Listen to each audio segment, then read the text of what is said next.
Hello everyone, myself Vishwanath, welcome to MIT। आज ये हमारा फंडामेंटल का 10वां यानी 10th क्लास है, जिसमें हम बात करेंगे गुड्स एंड एसेट दोनों में डिफरेंस क्या है और किस तरीके से। यानी एक प्रोडक्ट, एक आइटम जो हम परचेज कर रहे हैं वो हमारे लिए गुड्स है, इन्वेंट्री है, या हमारे लिए वो एसेट है। और अगर एसेट है तो उसका परचेज सेल के टाइम एंट्री कैसे होगा, अगर वो गुड्स है तो उसका परचेज सेल के टाइम एंट्री किस तरीके से होगा, ये आज हम इस क्लास में डिस्कस करने वाले हैं।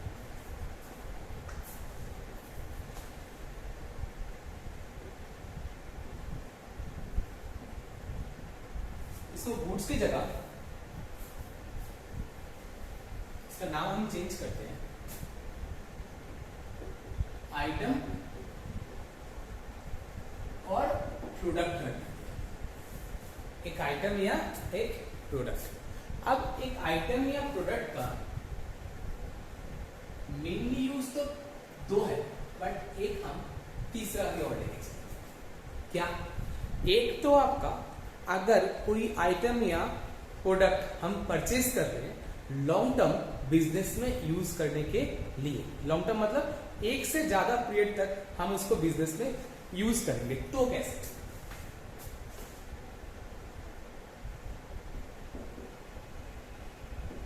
Long term business use.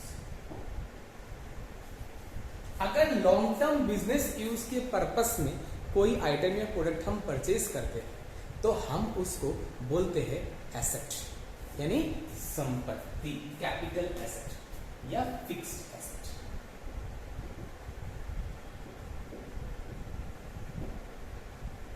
क्या बोलते हैं? Fixed asset.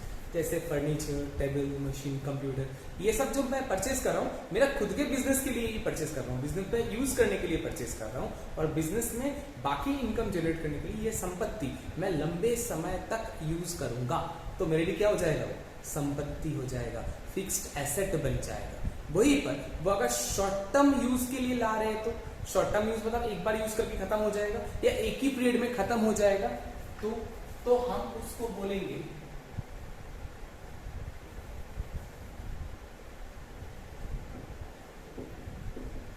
Short term use, तो हम उसको बोलेंगे एक्सपेंस। कौन सा expense? Revenue nature, revenue nature expense है कि नहीं? वही जगह पर अगर वो आइटम या प्रोडक्ट का ही मेरा बिजनेस है तो मतलब जिस चीज को मैं परचेज कर रहा हूं उसी को मैं बेचता हूं यानी रीसेल करता हूं, तो क्या होगा? अगर मैं कोई आइटम रीसेल पर्पस में परचेज करता हूं तो क्या होगा? अगर हम रीसेल पर्पस में परचेज कर रहे हैं तो वो हमारे लिए गुड्स, इन्वेंट्री, स्टॉक बोला जाएगा। क्या बोला जाएगा? गुड्स, इन्वेंट्री या स्टॉक। ठीक है। अब इन तीनों में से सबसे पहले हम बात कर लेते हैं रेवेन्यू नेचर का। कोई एक्सपेंस हो, जैसे ये मार्कर मैं परचेज कर रहा हूं, मुझे पता है ये थोड़ा सा दिन ही चलेगा, है कि नहीं, और इसका वैल्यू भी जो है वो नेग्लिजिबल है, तो मैं क्या करूं? ज्यादा दिन भी चल जाए तो भी इसका वैल्यू नेग्लिजिबल ही रहेगा। आपको मेटेरियलिटी कॉन्सेप्ट के हिसाब से बताया गया था, वैल्यू और लाइफ अगर दोनों ज्यादा हुआ तो वो फिक्स्ड एसेट में जाएगा, और अगर नहीं हुआ तो वो करंट एसेट यानी रेवेन्यू नेचर का एक्सपेंस बोल के माना जाएगा। तो अगर मैंने कोई मार्कर परचेज किया जिसका अमाउंट बहुत छोटा है और लाइफ हो सकता है 1 साल से ज्यादा भी चल जाए, तो ऐसे खर्चे को हम क्या बोलेंगे? ऐसे खर्चे को हम रेवेन्यू नेचर का खर्चा बोलेंगे। तो ऐसा कोई भी खर्चा करेंगे, जैसे मार्कर परचेज कर रहे हैं तो उसको क्या बोल के दिखाएंगे हम? स्टेशनरी एक्सपेंस बोल के। पेन परचेज कर रहे हैं, स्टेशनरी एक्सपेंस बोल के। कोई और सामान परचेज कर रहे हैं तो और पर्पस लिख दीजिए, ये ऑफिस एक्सपेंस डाल दीजिए, सन्ड्री एक्सपेंस डाल दीजिए, जनरल एक्सपेंस डाल दीजिए। तो जब भी कोई ऐसा एक्सपेंस होगा रेवेन्यू नेचर का तो हम क्या करेंगे? Expense account debit to cash और बैंक ले लेंगे, हमारा एंट्री पास हो जाएगा। यानी मेरा बोलने का मतलब है उस केस में हम एक्सपेंस लेजर को डेबिट करेंगे और कैश जा रहा है इसको हम क्रेडिट कर देंगे। हो गया? समझ में आ गया आपको? कोई दिक्कत है?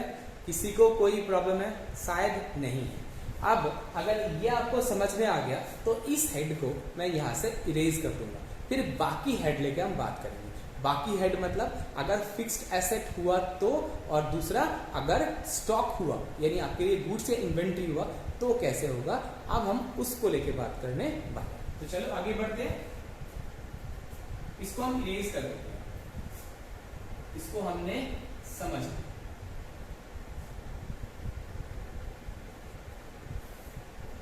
हमारे पास सिर्फ दो ही हेड बचा हुआ है।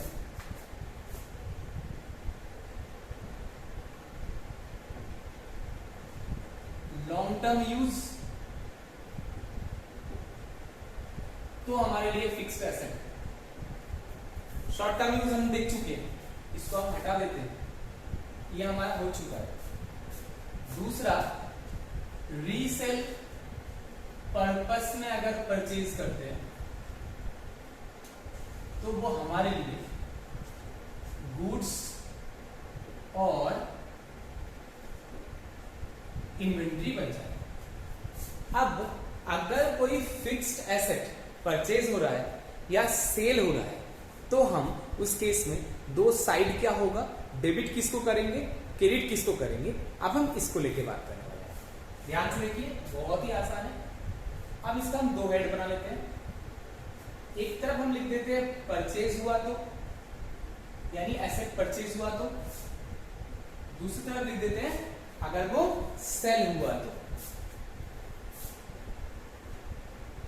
तीसरा हम बात करते हैं रीसेल पर्पस में अगर होता तो। रीसेल पर्पस में या तो हम उसको परचेज कर रहे हैं या तो हम उसको सेल्स कर रहे हैं। तो कैसे? ठीक है, तो सबसे पहले हम बात करते हैं कैश में। कि अगर कैश में ट्रांजैक्शन हुआ तो उस केस में दो साइड क्या रहेगा, क्योंकि कैश में समझना बहुत आसान है आप लोगों के लिए, है कि नहीं। कैश समझ में आ जाए तब हम क्रेडिट यानी उधारी का ट्रांजैक्शन लेके बात करते हैं। ओके, तो सबसे पहला हमारा कैश में हुआ। तो जब कैश में एसेट परचेज होता है तो दो साइड क्या होता है, एसेट और कैश। एसेट आया, कैश गया। एसेट आया तो डेबिट, कैश गया तो क्रेडिट। जैसे मशीन परचेज किया कैश में तो machine debit, cash credit. Furniture purchase किया कैश में, furniture debit, cash credit. Building purchase किया कैश में, बिल्डिंग डेबिट, कैश क्रेडिट, है ना। इस तरीके से अगर कोई फिक्सचर परचेज हुआ है तो fixture debit, cash credit. Plant purchase हुआ है तो plant debit, cash credit. Machine purchase हुआ है तो मशीन डेबिट, कैश क्रेडिट। ये आपने देख लिया। फ्री होल्ड प्रीमाइसेस परचेज हुआ है तो मतलब बिल्डिंग के सामने जो खाली जमीन होता है ना, पार्किंग पर्पस में या सामान रखने के लिए यूज होता है, उसको हम बोलते हैं फ्री होल्ड प्रीमाइसेस। तो फ्री होल्ड प्रीमाइसेस अगर परचेज हुआ है कैश में तो बताइए क्या होगा, तो साइड वही सेम फ्री होल्ड प्रीमाइसेस जो हमारा डेबिट होगा, कैश जो हमारा क्या हो जाएगा, क्रेडिट। बिल्कुल सही होगा। ओके, तो चलिए ये तो हो गया गुड्स परचेज हुआ। अब हम बात करते हैं अगर गुड्स सेल हुआ तो क्या होगा। गुड्स नहीं, सॉरी, एसेट सेल हुआ तो क्या होगा। एसेट सेल हुआ तो कैश आएगा और एसेट जाएगा। कैश आएगा तो उसको हम डेबिट करेंगे, एसेट जाएगा तो उसको हम क्रेडिट करेंगे। हो गया सर? तो ये हो गया हमारा एसेट के लिए। किसके लिए? एसेट के लिए। अब हम बात करते हैं, ये ट्रांजेक्शन अभी मैंने कैसे किया था, कैश में हुआ था तो। अब हम बात करते हैं अगर उधारी में हुआ तो, यानी क्रेडिट में परचेज हुआ तो क्या करेंगे। अब हम वो करते हैं, ये आप लोगों को समझ में आ गया होगा।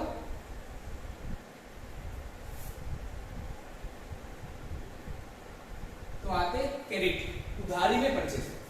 अगर उधारी में संपत्ति परचेज होता है, एसेट तो तब भी हमारे पास आएगा है, और साथ में एक लायबिलिटी लेके आएगा। कौन सा? पार्टी, जिसको हमें पेमेंट करना पड़ेगा, यानी पार्टी जो हमारे लिए क्रेडिटर भी है, ठीक है नहीं। तो एसेट आया है तो डेबिट, क्रेडिटर लायबिलिटी, ये लायबिलिटी है, आया है तो क्या हो जाएगा, क्रेडिट, बस बात खत्म। अब अगर इस लायबिलिटी को हम चुका रहे हैं, पेमेंट कर रहे हैं, तो क्या होगा? ऑन पेमेंट, जब इसको पेमेंट करेंगे तो एंट्री क्या करेंगे? एक तो पार्टी यानी क्रेडिटर लायबिलिटी उस केस में क्या होगा? जाएगा, तो क्या हो जाएगा? डेबिट। और जाएगा कैसे? कैश लेके जाएगा ना, तो कैश हमारा संपत्ति है, वो जाएगा तो क्या हो जाएगा? क्रेडिट। तो हो गया। ये आपने क्या देखे, अगर मशीन या संपत्ति, कोई भी संपत्ति हम परचेज कर रहे हैं उधारी में, तो संपत्ति हमारा डेबिट हो रहा है, जिससे हम उधार लेके आ रहे हैं वो हमारा लायबिलिटी है, उसको हमें चुकाना पड़ेगा, इसलिए वो हमारे लिए क्या हो गया? क्रेडिट हो गया। क्या हो गया? क्रेडिट। जब उसी पार्टी को हम पेमेंट कर रहे हैं तो पार्टी हमारा यानी लायबिलिटी हमारा जा रहा है, इसलिए लायबिलिटी हमारे डेबिट हो जाएगा। और कैश भी साथ में जा रहा है, क्योंकि हम चुका तो कैश में रहे ना, तो कैश हम चुका रहे इसलिए कैश हमारे लिए क्रेडिट हो गया, क्योंकि कैश भी हमसे जा रहा है। ये तो आप लोगों को समझ में आ गया, कोई दिक्कत है इसमें? हो जाएंगे पक्का। अभी आपने जो देखे वो किसका देखे? अभी आपने देखे एसेट का परचेज, वो भी क्रेडिट में, एंड उसके बाद उसका पेमेंट हुआ है, तो कैसे होगा? अब हम नेक्स्ट बात करते हैं कि अगर वही एसेट हमारा क्रेडिट में हम सेल करते किसी को, तो मतलब पैसा अभी नहीं देना, बाद में देना है, मतलब बाद में देंगे वो हमें, तो कैसे होगा? कोई संपत्ति हम सेल कर रहे हैं, उधारी में सेल कर रहे हैं, अब बताइए कैसे होगा? उधारी में सेल करेंगे तो पार्टी का नाम आप लिख के रखेंगे, क्यों? बाद में पैसा लेना है, ठीक है नहीं? ये पार्टी हमारे लिए क्या है? डेटर, और डेटर हमारे लिए क्या होता है? एसेट। ये आ रहा है तो क्या हो जाएगा? डेबिट, है ना? और संपत्ति यानी एसेट हमसे जा रहा है, यानी वो हमारे लिए क्या हो जाएगा? क्रेडिट। सीधी सी बात। अब जब इस पार्टी का हम पेमेंट रिसीव करेंगे तो क्या होगा? ऑन रिसीप्ट, ऑन रिसिप्ट, जब हम उस पार्टी से पेमेंट रिसीव करेंगे तो क्या होगा? पेमेंट रिसीव करेंगे तो सीधी सी बात कैश हमारे पास आएगा, तो एक तरफ तो हो गया कैश, ये तो हमें समझ में आ गया। कैश हमारे लिए क्या है? संपत्ति। आया है तो क्या हो जाएगा? डेबिट। ये आपको समझ में आ गया। अब दूसरा साइड क्या होगा? अब वो बताओ। दूसरा साइड, जिस पार्टी से पैसा ले लो उस पार्टी का नाम भी तो लिखोगे। हाँ बिल्कुल। किससे रिसीव कर रहे हो? वही पार्टी से, तो यहां लिख दो पार्टी का नेम। पार्टी यानी कौन था? वो डेटर। अब वो संपत्ति पहले था, अब वो संपत्ति हमसे जा रहा है, क्यों? पैसा दे दिया, अब दोबारा थोड़ा ना पैसा मांगना है। दोबारा पैसा मांगोगे तो पता है ना क्या होगा, इसलिए हम दोबारा नहीं मांगेंगे, है कि नहीं? अब पैसा आ गया तो मतलब वो संपत्ति अब कैश में कन्वर्ट हो गया, तो वो संपत्ति हमसे चला। जब ये संपत्ति हमसे चला गया तो वो हमारे लिए क्या हो जाएगा? क्रेडिट हो गया। एंट्री। बताओ कोई दिक्कत? मैं आपको दोबारा बताता हूँ। जब हमने एसेट को उधारी में सेल किया तो पार्टी को सेल किया, पार्टी हमारे लिए डेबिट हो गई। एसेट हमसे चला गया तो एसेट हमारे लिए क्रेडिट हो जाएगा। इसी पार्टी से जब हमारे पास पैसा आएगा तो कैश आया, किससे आया? पार्टी से, तो पार्टी का नाम हमने क्रेडिट कर दिया। कैश संपत्ति आ रहा है तो डेबिट। पार्टी पहले संपत्ति था, अब वो संपत्ति जा रहा है, क्योंकि कैश देके जा रहा है ना, तो जा रहा है तो वो क्या हो जाएगा? क्रेडिट। ये किसके लिए होता है? ये जब हम एसेट का सेल परचेज करते हैं तब। मैंने एसेट का पूरा ग्राफ आपको बना दिया, आपको ये याद नहीं रखना है, बस समझना है कि किस केस में क्या होता है, इसीलिए आप कंपैरिजन कर पाओ, इसीलिए मैंने ऐसा एक चार्ट आपको बना के दिया। एक बार आप समझ जाएंगे तो इसमें आपको एक ही चीज दिखाई देगा कि कैश आ रहा है तो डेबिट, कैश जा रहा है तो क्रेडिट। सीधी सी बात। संपत्ति आ रहा है तो डेबिट, संपत्ति जा रहा है तो क्रेडिट। कोई पार्टी उधार हमसे ले रहा है, मतलब उधारी आ रहा है ना, तो उधारी आ रहा है मतलब क्या है? हमसे उधार ले रहा है, मतलब बाद में पैसा आएगा तो वो हमारे लिए संपत्ति है, और जब वो जाएगा तो वो संपत्ति जाएगा। तो जो हमसे उधार लेता है वो हमारे बिजनेस का डेटर होता है। तो डेटर जब आते हैं तो वो डेबिट होता है, वही डेटर जब चले जाता है तो हमारे लिए क्या होता है? वो क्रेडिट हो जाता है, जो हमने सेल के केस में देखा है कि नहीं। परचेज के केस में देखो, यहाँ पर पार्टी है, हम उधार ले रहे थे, हम उधार जिससे ले रहे थे तो वो हमारे लिए क्या होता है? क्रेडिटर। क्रेडिटर से जब हम उधारी लेंगे तो वो हमारे लिए क्रेडिट हो जाएगा, और उसी पार्टी को जब हम पेमेंट करेंगे तो वो क्या हो जाएगा? डेबिट। क्यों? पैसा चला गया, लायबिलिटी चला गया। लायबिलिटी भी साथ में गया ना, लायबिलिटी गया इसीलिए वो डेबिट हो जाता है। लायबिलिटी जब आता है तब आपका क्रेडिट हुआ था, लायबिलिटी जब हमसे जाएगा तब वो डेबिट हो जाएगा। यही चीज को यहाँ पर समझाया गया है। मतलब जो आपने वो 4 रूल सीखे थे वही आपको सिखाया जा रहा है अभी तक। क्या सिखाया गया था कि एसेट या एक्सपेंस जब भी होगा तो डेबिट होगा। एसेट का ऑपोजिट हमने क्या बोले थे, लायबिलिटी, कैपिटल या इनकम जब भी होगा तो हमारे लिए वो क्रेडिट हो जाएगा। ये तो आपको अच्छी तरीके से समझ में आ गया। बस उसी चीज को मैं यहाँ पर यूटिलाइज कर रहा हूँ घुमा फिरा के, और कोई चीज नहीं है इसमें, बस आपको ये दिखाने की कोशिश कर रहा हूँ। मेन बात आपको वही 2 चीज है। अब ट्रांजैक्शन जो अलग अलग होता है उस टाइप में क्या होता है एंट्री, वही समझाने के लिए मैंने आपको ये एग्जांपल दिया था। और जो मेन इंपॉर्टेंट चीजें वो अभी तक किया नहीं मैंने, वो ये वाला है कि अगर कोई गुड्स इन्वेंट्री या स्टॉक किसको बोलते हैं, जब कोई आइटम रिसेल के लिए परचेस करते हैं, जब कोई आइटम हम बिजनेस में यूज करने के लिए परचेस करते हैं तो हमारे लिए एसेट हो जाता है, फिक्स एसेट। लॉन्ग टर्म में यूज होगा तो, शॉर्ट टर्म में होगा तो करंट एसेट। जैसे कि गुड्स स्टॉक ये भी हमारे शॉर्ट टर्म में एसेट है। जब ये रिसेल पर्पस में हम कोई आइटम को या प्रोडक्ट को परचेज करते हैं तो उसको हम गुड्स स्टॉक या इन्वेंट्री बोलते हैं। जब गुड्स स्टॉक या इन्वेंट्री परचेज होता है तो कैसे दिखाना है, और जब सेल होगा तब कैसे दिखाना है, उसी को हम देखने वाले हैं। पहले आप बताइए, ये आपको समझ में आ गया अच्छी तरीके से? ये समझ में आ गया तो इसमें बस 2 चेंज है, बाकी सब एज इट इज है, सेम एज इट इज। बस आपको 2 चेंज मैं आपको बताऊंगा, बाकी चीज आप समझ जाएंगे। ठीक है, तो करने से पहले मैं एक बात आपको समझा दूं। जब भी कोई गुड्स या इन्वेंट्री या स्टॉक, इसको बोलते हैं, मैं बार बार करके बोल रहा हूं, अगर कोई आइटम या प्रोडक्ट मैं रिसेल पर्पस में बेचने के लिए परचेज करता हूं या मैन्युफैक्चर करता हूं तो वो हमारे लिए गुड्स इन्वेंट्री या स्टॉक होता है। समझ में आ गया आपको? तो गुड्स इन्वेंट्री या स्टॉक जब हम परचेज करेंगे, गुड्स परचेज, तो हम इसको खर्चा बोल के दिखाएंगे, जैसे शॉर्ट टर्म में हो रहा था। तो यहां पर खर्चे का नाम क्या दिखाए, मैंने आपको बताया था, पेन परचेज कर रहे हो, मार्कर परचेज कर रहे हो, पेपर का रिंग परचेज कर रहे हो, ये सब stationery expense, office expense, general expense पे दिखा दिए। अब गुड्स परचेज हुआ तो आप क्या बोल के दिखाएंगे? ये भी तो खर्चा ही है, बिल्कुल, इसको ये भी खर्चा ही है, और इसका एक नाम भी है। क्या नाम है बताओ? जब गुड्स परचेज होगा तो उसको हम परचेज बोल के ही खर्चा दिखाते। मतलब बाकी कोई सामान जब परचेज होगा, क्या हम परचेज बोल के नहीं दिखाएंगे? बिल्कुल सही सोच रहे हैं आप। जब बाकी एसेट वगैरह परचेज होता है तो देखिए एसेट के नाम से बताया गया है, बट गुड्स परचेज होता है तो एसेट के नाम से नहीं, खर्चे के नाम से। खर्चे का नाम यानी परचेज, समझे? इसी तरीके से जब गुड्स सेल होगा यानी इनकम आएगा। गुड्स परचेज करेंगे तो क्या होता है? खर्चा। गुड्स सेल करेंगे तो क्या होगा? इनकम होगा ना। जब इनकम होगा तो इनकम का भी हम एक नाम देंगे। क्या नाम देंगे? सेल्स। क्या नाम देंगे? सेल्स।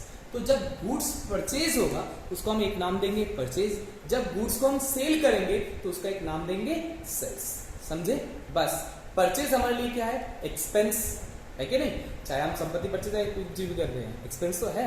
हाँ, संपत्ति परचेज करें तो कैपिटल नेचर का एक्सपेंस है, और गुड्स परचेज करेंगे तो वो हमारा रेवेन्यू नेचर का एक्सपेंस है, इसलिए उसका नाम हम परचेज ही रखेंगे। बट कैपिटल नेचर का जब हम परचेज करेंगे तो कैपिटल एसेट का नाम लिखेंगे। जैसे आपको वहां पर दिखाया गया था, यहाँ पर मशीन परचेज हुआ था, फर्नीचर परचेज हुआ था, तो आप मशीन के नाम पे, फर्नीचर के नाम से, प्लांट के नाम से दिखा रहे थे। क्यों दिखा रहे थे? क्योंकि वो कैपिटल नेचर है। वही जगह पर अगर रेवेन्यू नेचर होता है तो एक्सपेंस का केस में एक्सपेंस का नाम, इनकम के केस में इनकम का नाम से आपको दिखाना पड़ता है। अब मैं इसका एंट्री आपको पास करके दिखा रहा हूं कि किस तरीके से, मतलब इसका डेबिट क्रेडिट क्या होगा अगर गुड्स परचेज हुआ तो, अगर गुड्स सेल हुआ तो उसका डेबिट क्रेडिट क्या होगा वो मैं आपको बताऊंगा। ओके, इरेज कर दें तो हमारा पूरा व्यू क्लियर हो जाएगा एकदम। ओके, तो मैं इसको इरेज कर रहा हूं, बस इतनी सी बात को मैंने इरेज कर दिया। अब आप देखो, अगर कैश में परचेज हुआ गुड्स तो एक तो परचेज, और परचेज हमारे लिए क्या है? एक्सपेंस। तो एक्सपेंस क्या होगा? डेबिट। कैसे परचेज किए? कैश में। कैश हमारे लिए क्या है? एसेट। जा रहा है तो क्या हो जाएगा? क्रेडिट। मैंने बोला था ना, एक्सपेंस और इनकम के केस में आना जाना बताना नहीं है। तो एक्सपेंस हुआ तो डेबिट, इनकम हुआ तो क्रेडिट, सीधी हिसाब है बस, है ना। आने जाने के बाद हम बात करेंगे जब हम एडवांस में जाएंगे, अभी कुछ मत करो, ठीक है। नेक्स्ट, अगर यही जगह पर कैश में गुड्स को सेल करते हैं तो कैश एसेट आएगा तो डेबिट हो जाएगा। कहां से आया? सेल से, तो नाम क्या रखेंगे? सेल्स। सेल्स हमारे लिए क्या है? इनकम, है ना। तो दूसरा हो गया सेल्स, और सेल्स हमारे लिए क्या है? इनकम। और इनकम को हम क्या करते हैं? क्रेडिट करते हैं, ठीक है। हो गया दूसरा। तो जब भी गुड्स परचेज होगा तो परचेज और कैश, परचेज एक्सपेंस है डेबिट, कैश जा रहा है तो क्रेडिट। गुड्स सेल हो रहा है कैश में, कैश आ रहा है इसलिए कैश डेबिट, सेल हमारे इनकम है तो सेल हो गया क्रेडिट। देखो अभी भी वही आपका ऊपर वाला रूल ही फॉलो हो रहा है। आप चाहे अकाउंट्स में कहीं भी चले जाओ, कुछ भी करो, आपको वही रूल फॉलो करना पड़ेगा और कुछ भी नहीं है। बस आप दो बात अच्छी तरीके से समझ लो, एक तो अकाउंट्स का टाइप और ये रूल, तो आप आराम से डेबिट क्रेडिट को कर सकते हो कहीं भी, कुछ भी नहीं है। डेबिट क्रेडिट मतलब क्या है? बस दो सिंबल ही तो है, आपको बस ट्रांजेक्शन को समझाना है, तो ये आप समझा दीजिए। बस आपको रूल पता है तो आप आराम से इस चीज को समझ सकते हैं। अगर रूल नहीं पता तो आप दिक्कत आपके लिए आएगा। इसी रूल को एलेबोरेट करने के लिए हम इतने काम कर रहे हैं, ओके। तो इसमें हमने देखा कि गुड्स के लिए अभी हमने गुड्स परचेज किए थे कैश में और गुड्स सेल किए थे कैश में। अब हम बात करते हैं अगर उधारी में गुड्स परचेज होगा तो क्या होगा, उधारी में गुड्स सेल होगा तो क्या होगा, अब उसको लेकर हम बात करते हैं। अब आते हैं क्रेडिट में। सबसे पहले क्रेडिट में हम परचेज देखते हैं। अगर क्रेडिट में गुड्स परचेज हुआ तो क्या, देख एसेट परचेज हुआ था तो अपने एसेट और पार्टी लिखे थे, है कि नहीं। जब परचेज होगा तो क्या होगा, वही सेम देखो, परचेज, दूसरा आपका कैश तो होनी, तो क्या हुआ पार्टी, तो दूसरा आपका पार्टी हो जाएगा, ओके। पार्टी यानी परचेज कर रहे हैं तो क्रेडिटर, और जो आपके लिए लायबिलिटी है, परचेज आपके लिए एक्सपेंस है, डेबिट हो गया, लायबिलिटी आ रहा है तो क्रेडिट, ठीक है नहीं। जब हम इसको पेमेंट करेंगे तो क्या करेंगे, पार्टी को पेमेंट करेंगे। एक तो पार्टी यानी लायबिलिटी वहां से जाएगा तो डेबिट, और जाएगा कैसे, कैश में। कैश संपत्ति जा रहा है तो क्या हो जाएगा, क्रेडिट। समझ में आ गया।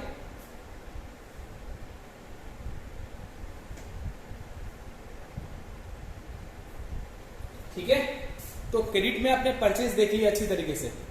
अब हम बात करते हैं अगर क्रेडिट में सेल होता है तो क्या होगा। गुड्स अगर क्रेडिट में उधारी में सेल होता है तो हम क्या करेंगे, ठीक है। एक तो आपका वही सेम कैश तो आया नहीं, तो एक तो आपका पार्टी। इस केस में पार्टी आपका क्या है, डेटर। डेटर आपके लिए क्या होता है, संपत्ति। आ रहा है तो क्या होगा, डेबिट। कहां से आया, किस लिए आया था, सेल्स हुआ था इसलिए। सेल्स हमारा इनकम है तो इनकम क्या होता है, क्रेडिट। हो गया, काम खत्म। अब जब इसी पार्टी से पैसा आएगा तो क्या होगा, कैश एसेट आ रहा है तो डेबिट। किससे आ रहा है, पार्टी से, जो हमारे लिए डेटर था। अब वो संपत्ति हमसे जा रहा है तो हमारे लिए क्रेडिट हो जाएगा। देख लीजिए पूरा ग्राफ कंप्लीटेड है। आप एक बार ध्यान से देखिए, इसमें और कुछ भी नहीं है। मैं आपको दोबारा से एक बार क्लियर कर देता हूं ताकि आपको इसमें कोई दिक्कत ना रहे। नॉर्मली मैंने बोला एक आइटम या प्रोडक्ट का मेनली दो व्यू होता है। तीसरा तो मैंने बोला एक short term use purpose, otherwise मैं दो ही व्यू देखा। लॉन्ग टर्म पर्पस में मैं बिजनेस में यूज करने के लिए लाया हूं, और दूसरा गुड यानी रीसेल करने के लिए लाया हूं। अगर मैं बिजनेस में यूज करने के लिए लाया हूं तो वो हमारे लिए फिक्स्ड एसेट है। वही जगह पर अगर हम इसको रीसेल करने के लिए लाए हैं तो हमारे लिए वो गुड्स या इन्वेंट्री है, गुड्स स्टॉक या इन्वेंट्री है। तो जब हमारा एसेट परचेज होता है या जब हमारा सेल होता है तो हम कैसे करते हैं, सिंपल सी बात। जब एसेट परचेज हो, जैसे यहाँ पर कैश में परचेज हुआ तो एसेट डेबिट, कैश क्रेडिट, क्योंकि एसेट आया कैश गया। समझ में आ गया। जब एसेट को सेल करते हैं कैश में तो कैश आया तो कैश डेबिट, एसेट जा रहा है तो एसेट हमारे लिए क्रेडिट। ये आपको समझ में आ गया। उसी जगह पर अगर क्रेडिट में कोई एसेट को हम परचेज करते हैं तो एसेट तो हमारे पास आएगा ही आएगा, साथ में एक लायबिलिटी भी लेके आएगा जो हमें चुकाना पड़ेगा। तो लायबिलिटी आ रहा है तो क्रेडिट, संपत्ति आ रहा है तो डेबिट। एसेट आ रहा था, एसेट हमारे लिए संपत्ति, संपत्ति आया है तो डेबिट। और जो लायबिलिटी लेके आया है वो लायबिलिटी आ रहा है, इसी लायबिलिटी हमारे लिए वो क्रेडिट हो जाएगा। यानी मैंने मशीन परचेज करा, उधारी में परचेज किया, जैसे मशीन परचेज किया मॉडर्न मशीन से, तो मशीन हो जाएगा संपत्ति, आ रहा है डेबिट, और मॉडर्न मशीन लायबिलिटी आ रहा है तो वो हो जाएगा हमारे लिए क्रेडिट। क्या हो जाएगा? क्रेडिट। ठीक है, समझ में आ गया। अब नेक्स्ट देखो वही जगह अब हम बात करते हैं, जब इस पार्टी को जिससे हमने उधारी लेके आए उसको पेमेंट करेंगे तो पार्टी हमारा लायबिलिटी था, अब वो लायबिलिटी चला जाएगा तो वो हमारे लिए हो जाएगा डेबिट।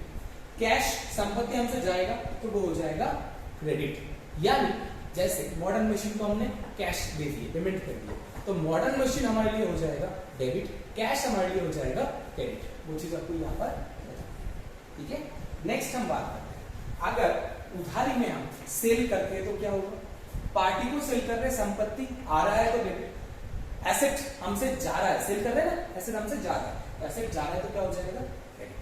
तो पार्टी हमारा एसेट क्यों है? क्योंकि उससे पैसा लेना है, जिससे पैसा लेना होता है वो हमारा संपत्ति होता है, जिसको पैसा देना है वो हमारा लायबिलिटी होता है। जैसे आपने पहले देखे थे यहाँ पर पार्टी आपका लायबिलिटी था, है कि नहीं? जब आया था तो क्रेडिट हुआ, जब गया तो डेबिट हुआ, है कि नहीं?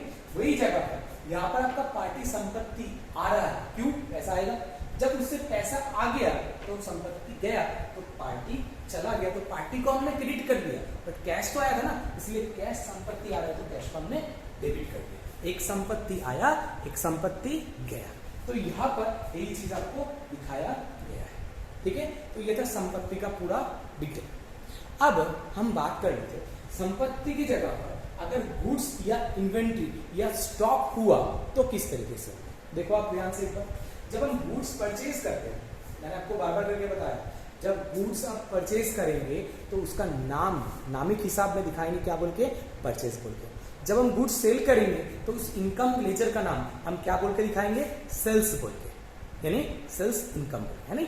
तो परचेज एक्सपेंस हमारे लिए क्या हो जाएगा? डेबिट, और सेल्स इनकम हमारे लिए क्या हो जाएगा? क्रेडिट, है कि नहीं? सॉरी, तो देखो हमने जब गुड्स परचेज करे कैश में तो परचेज एक्सपेंस डेबिट, कैश जा रहा है तो क्रेडिट हो गया। अब गुड्स को सेल कर रहे हैं कैश में, कैश आ रहा है तो डेबिट, सेल इनकम हुआ है इसलिए हमारे सेल क्रेडिट हो गया। समझ में आ गया? यहां तक आप देख लीजिए, कोई प्रॉब्लम है तो बताइए। गुड्स का समझ में आ गया, गुड्स परचेज हुआ कैश में, गुड्स सेल हुआ कैश में, कैसे हुआ? अगर ये समझ में आ गया तो इसमें तो कुछ है ही नहीं। अब हम किसमें बात करते हैं? अब हम बात करते हैं कि अगर गुड्स हम परचेज कर रहे हैं बट कैसे कर रहे हैं? उधारी में, तो कैसे होगा?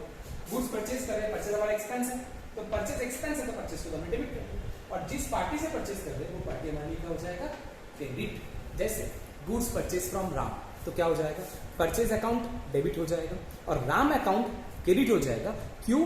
राम को हमें बाद में चुकाना है, पैसा देना है कि नहीं? तो इसीलिए राम हमारे लिए क्या हो जाएगा? क्रेडिट। जब पार्टी को हम चुका देते हैं तो लायबिलिटी हमारे से चले जाता है, इसीलिए लायबिलिटी जब जाता है हम उसको डेबिट करते हैं, और कैश साथ में जाता है, कैश वाला संपत्ति है, जा रहा है, इसलिए हम उसको क्या कर देते हैं? क्रेडिट। जैसे अभी मैंने बोला था राम सर ने परचेज किए तो एंट्री क्या हुआ? Purchase account debit, Ram account credit, है कि नहीं? क्योंकि लायबिलिटी आएगा। अब राम को हम चुका रहे हैं तो राम को चुका रहे तो लायबिलिटी जाएगा, यानी राम अकाउंट अब हो जाएगा डेबिट, और कैश जा रहा है, संपत्ति जा रहा है, इसलिए संपत्ति हो जाएगा क्रेडिट। लायबिलिटी भी गया, संपत्ति भी गया। लायबिलिटी गया तो उसको डेबिट करते हैं, संपत्ति गया तो उसको क्रेडिट करते हैं। यहाँ पर देखे थे ना, ये देखिए एसेट लायबिलिटी, एसेट एक्सपेंस होता है तो डेबिट होता है, तो होता है तो डेबिट जाएगा, यानी होता है मतलब आना, आता है तो डेबिट होता है, जाएगा तो क्या हो जाएगा? जाएगा तो क्रेडिट होगा ना। तो वही चीज आपको यहाँ पर बता दिया गया। नेक्स्ट हम बात करते हैं, अगर गुड्स को सेल करते हैं उधारी में, गुड्स हम सेल करेंगे उधारी में, तो इस केस में जिसको हम सेल करेंगे वो हमारे लिए डेटर है, और डेटर हमारे लिए संपत्ति है। क्यों है? पैसा हमसे हमारे पास आएगा, जिसके पास से पैसा आएगा वही जो यहाँ पर बताया गया था, जिसके पास से पैसा आएगा वो हमारे लिए क्या होता है? संपत्ति। देखो यहाँ पर पार्टी को डेबिट किया गया था, यहाँ पर भी पार्टी को डेबिट कर दिया गया। सेल पहले भी लिखा था, सेल यहाँ पर भी लिखा है। क्यों? इनकम तो हो रहा है तो सेल आपका इनकम, बट हाँ पैसा अभी तक नहीं आया। सेल इनकम है बट सेल का पैसा नहीं आया। पैसा नहीं आया इसी को पार्टी का नाम लिखा है हमने। जब पैसा आ जाता तो यहाँ पर पैसा लिख देता, यानी कैश लिख देता, समझ गए?